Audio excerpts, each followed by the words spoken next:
iniciando hoje a nossa série de estudos para aqueles que estão se convertendo, aqueles novos discípulos que abraçaram a fé, que agora precisam de um conhecimento maior a respeito das Escrituras Sagradas para que a sua vida espiritual esteja crescendo.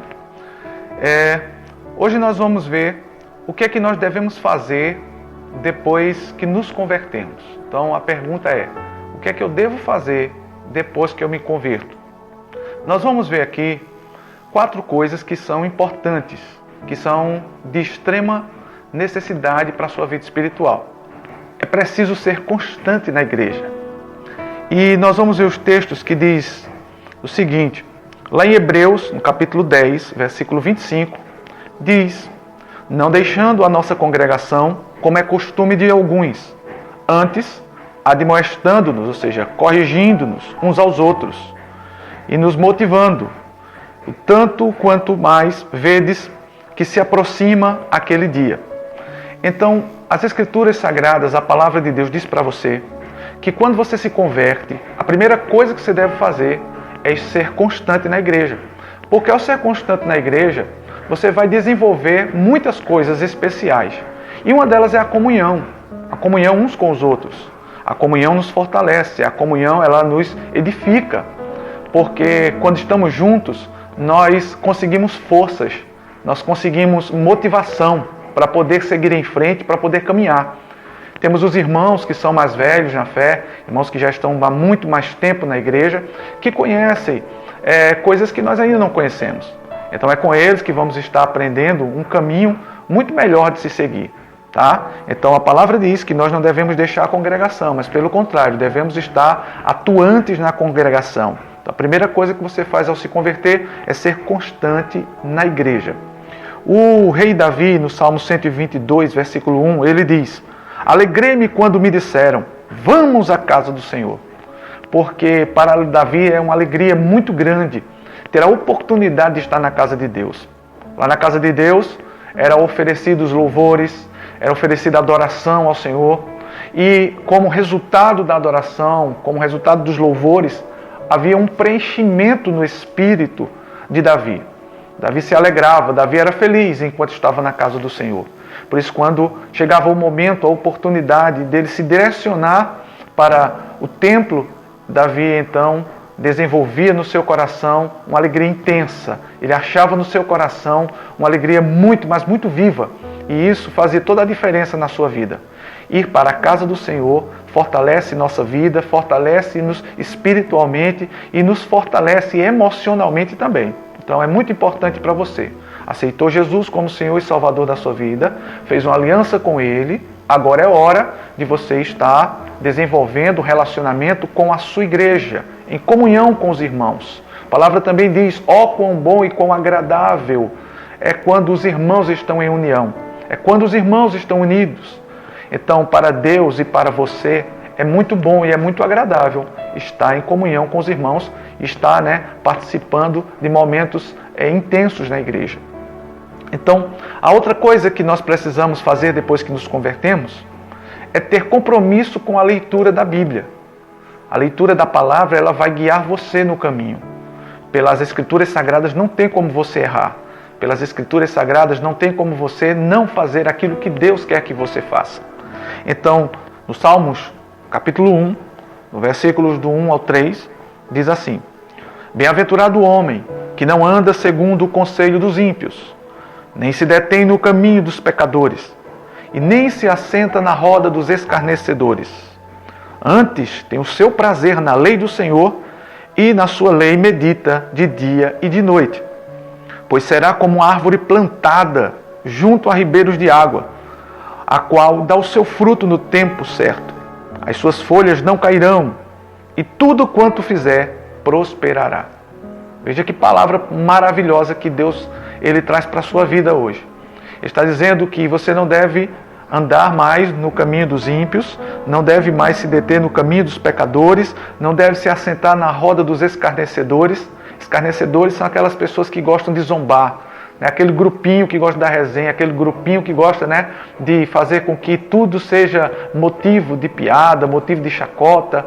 né? São aquelas pessoas que gostam de ridicularizar e que gostam de se sobressair em cima da derrota ou em cima de alguma deficiência que alguém tem.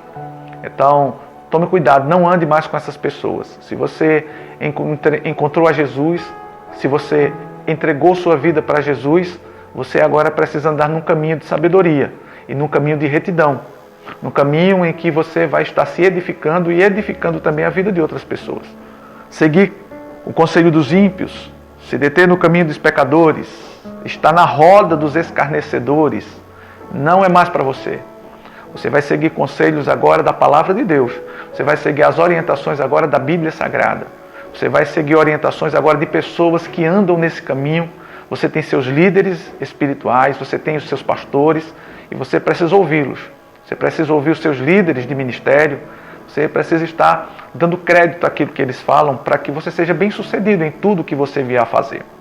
Então o Salmo diz que você precisa agora não andar mais com essas pessoas, não ouvir mais essas pessoas, mas agora ter o seu prazer na lei do Senhor e meditar nessa lei de dia e de noite. Você vai conhecer as Escrituras Sagradas e você vai estar pensando nelas, meditando sobre elas durante o seu dia e vai perceber que enquanto você medita, o Espírito Santo vai enchendo o seu coração. Você vai ficando cheio do Espírito à medida que você recita essa palavra, à medida que você pensa nela, vai vir esperança, vai vir força, vai vir credibilidade no seu coração, vai vir segurança de que Deus está no controle de tudo. E o Senhor, em consequência disso, vai estar realizando coisas muito maiores na sua vida e vai estar suprindo todas as suas necessidades. Amém? Então a palavra diz, no capítulo 17, versículo 17, do Evangelho de João, diz o seguinte: santifica-os na tua verdade, a tua palavra é a verdade. Essa aqui é uma palavra que o próprio Jesus falou para Deus diante dos seus discípulos. Em sua oração sacerdotal, intercessória, Jesus ele diz o seguinte: santifica-os na verdade. A tua palavra é a verdade. Naquele momento, Jesus estava dizendo para Deus, para santificar seus discípulos, para que os seus discípulos pudessem andar em pureza e andar também de acordo com aquilo que Deus esperava deles. E que eles só poderiam ser santificados se fossem santificados na verdade. E a verdade é a palavra de Deus. O próprio Jesus disse: a tua palavra é a verdade. Tua palavra, ó Deus, é a verdade. Que eles conheçam tua verdade, que se envolvam com tua verdade, que vivam a tua verdade para que sejam santificados. E a santificação é um processo de aperfeiçoamento moral, aonde nós abandonamos a nossa vida de pecados e passamos agora a viver uma vida de santidade. Uma vida que agrada a Deus, sem estarmos envolvidos com o pecado. A outra coisa que precisamos fazer, depois que nos convertemos, é ter compromisso com a oração. O compromisso com a oração é de extrema importância para você também. Porque conhecendo a palavra, tendo compromisso com a palavra vai nos levar para essa segunda fase, a fase da oração. Nós vamos orar aquilo que nós aprendemos, aquilo que nos foi revelado pelas Escrituras Sagradas. E não tem como você não ter na sua vida uma resposta de Deus se você estiver orando segundo a vontade do Senhor que está escrito na sua palavra. Orar a palavra de Deus vai fazer com que as suas respostas de oração elas aconteçam o mais rápido possível. Amém? Então a palavra diz, lá no Salmo 102, versículo 17, diz: Ele atenderá a oração do desamparado e não desprezará a sua oração. Deus, ele atende a oração daquele que está desamparado, daquele que está sem cobertura, daquele que está precisando ser abrigado numa segurança e numa confiança. Então Deus ele vai abrigar o desamparado, vai atender a oração do desamparado, porque ele não despreza a oração. Deus não despreza a oração. Deus jamais vai desprezar a sua oração. Por mais tola ou mais boba que possa parecer, ou mais assim, sem sentido ou significado, se for uma oração que venha do seu coração, ela será atendida, ela será observada por Deus. Amém? Tudo o que você pedir em oração, crendo, você receberá. como diz lá Mateus capítulo 21, versículo 22. E tudo o que pedirdes em oração, crendo, o recebereis. Veja que todas as nossas orações, elas precisam estar respaldadas pela nossa crença, pela nossa fé. A sua fé, ela vai fazer com que seja desencadeado no reino espiritual uma resposta favorável a você. Então, como crente agora, como novo convertido, você aprende que orar com fé produz resultado. Orar com fé vai trazer para você uma resposta. Aquilo que você pediu vai se manifestar, vai se materializar, tá certo? A sua oração é o seu recurso para obter tudo o que você precisa.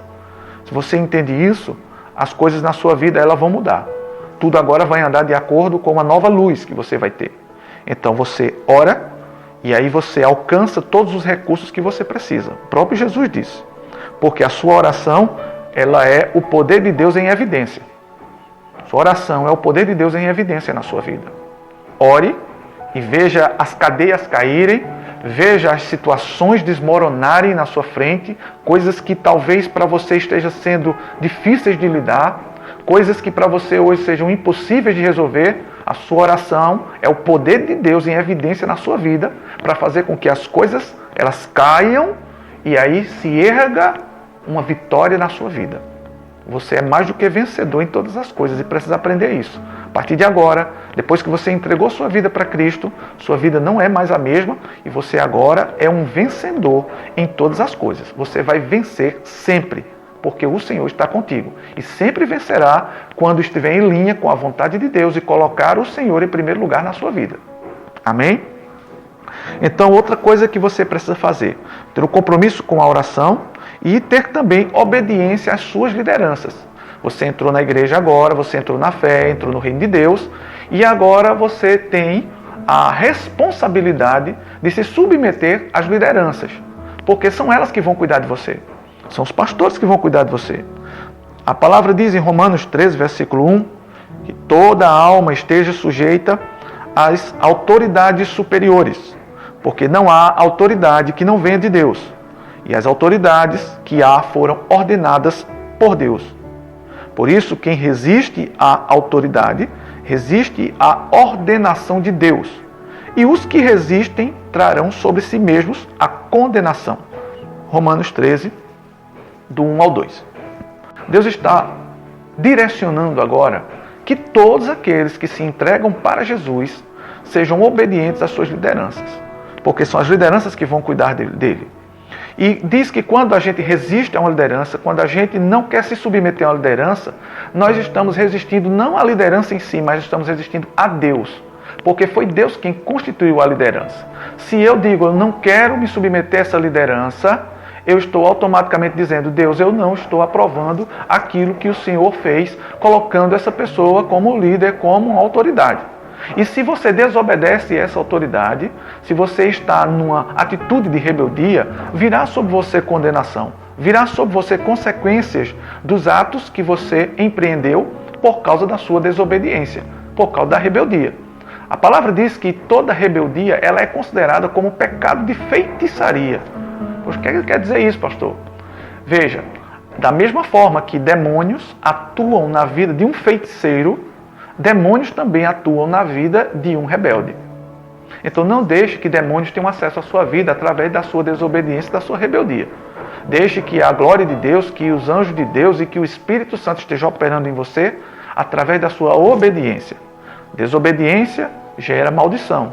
Obediência gera bênção. Então seja abençoado. Aprenda esses princípios. A palavra diz que os líderes espirituais, eles são os seus guias. Eles te darão cobertura. Eles cuidarão de você. A palavra fala lá em Hebreus capítulo 13, versículo 17, o seguinte: obedecei a vossos pastores e sujeitai-vos a eles, porque velam por vossas almas, como aqueles que hão de dar conta delas, para que o façam com alegria e não gemendo, porque isso não vos seria útil. Então, Deus, Ele ordena na sua palavra, no livro de Hebreus, que todos nós obedeçamos aos nossos pastores e que devemos nos sujeitar a eles, porque eles vão prestar contas de nós a Deus. O seu pastor vai prestar contas de você a Deus. E aí está dizendo que é bom você se submeter para que eles estejam apresentando você a Deus com alegria. E não como que gemendo por causa da insubmissão, da rebeldia e muitas vezes da criação, né, ou da motivação ou instituição na sua vida de rebeldia e de motim. Aonde muitas vezes alguém que está com o coração duro, com o coração rebelde, está também disseminando rebeldia no coração de outros, fazendo com que a igreja que deveria ter paz, ter harmonia, se torne um lugar de caos, um lugar de disseminação de contendas, um lugar onde, ao invés de sentirem prazer em estar, as pessoas sentem repulsa. Os pecados de rebeldia são os pecados que provocam maior situação de risco na vida do crente. Então tome cuidado, seja obediente. Amém? Então, para a gente concluir, eu quero só que você grave no seu coração, na sua mente, essas 4 coisas. O que é que você deve fazer depois que se converte? Primeiro, ser constante na igreja. Segundo, compromisso com a leitura da palavra. Terceiro, compromisso com a oração. E ser obediente às suas lideranças. São essas 4 coisas que você deve fazer. Sabendo que é importante que a partir de hoje você separe momentos na sua vida, no seu dia. Momentos de 30 minutos, 20 minutos, aonde você vai estar inicialmente começando a ler as Escrituras e você vai, depois de ler as Escrituras, fazer orações, desenvolver a sua oração, para que você tenha uma comunhão e uma intimidade com Deus, como você nunca teve até hoje. Então depois nós vamos estar ensinando sobre oração e vamos estar ensinando os níveis de oração para que você se direcione, se encaminhe da forma certa. Ok? Então que Deus abençoe sua vida. Vamos ficando por aqui e até o nosso próximo estudo. Deus te abençoe.